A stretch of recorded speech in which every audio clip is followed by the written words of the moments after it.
కానీ ఆ రోజుల్లో హమ్ దో హమారే దో అంటే జనాభా బాగా పెరిగిపోతుంది, అరికట్టాలి, తగ్గియాలి, కుటుంబ నియంత్రణ ఆపరేషన్లు చేయాలని టార్గెట్లు పెట్టి ఊరూరికి క్యాంపులు పెట్టి దేశ జనాభాను కంట్రోల్ చేయాలని చెప్పి భారత ప్రభుత్వమే కుటుంబ నియంత్రణను ఆ రోజు ముందుకు తీసుకొచ్చింది.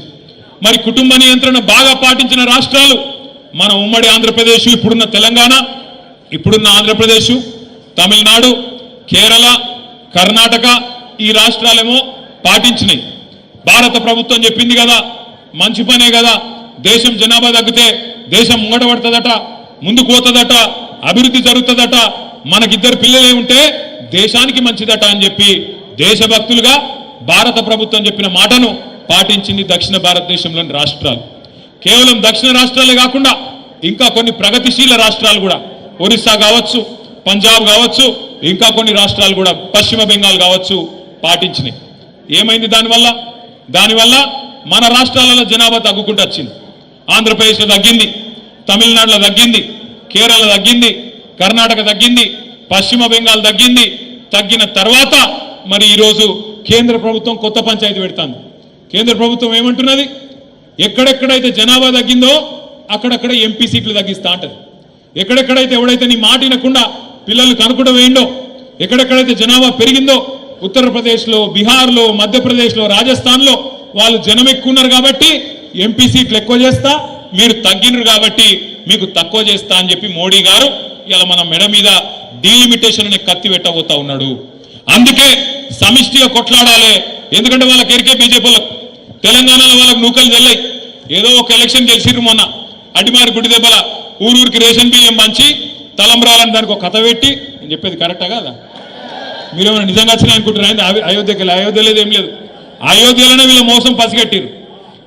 అయోధ్య ఎక్కడైతే రాముల వారి గుడి కట్టినరో అక్కడి ప్రజలే వీళ్ళు మోసగాలని గుర్తించి అక్కడనే వీళ్ళని ఓడగొట్టి ఇంటికి పంపించారు బీజేపీ వాళ్ళని. కానీ వీళ్ళు తలంబ్రాలు తెచ్చి అందులో మనకు కూడా సెంటిమెంట్ ఊసిరు, మనోళ్ళకు కూడా ఊసిరు.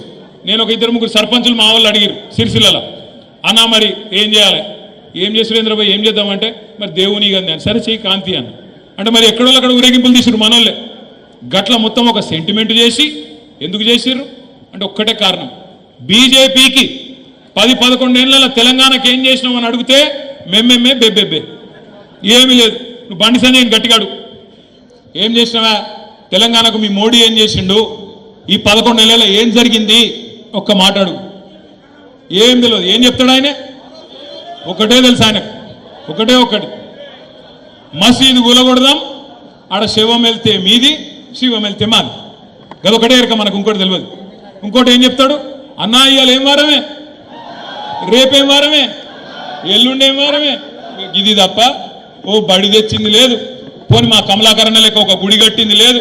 తిరుమల తిరుపతి దేవస్థానం అద్భుతంగా వెంకటేశ్వర స్వామి గుడి కూడా కరీంనగర్లో మళ్ళా కమలాకరణ ఊనుకుంటేనే అయింది తప్ప ఏ బీజేపీ ఏం చేయలేదు.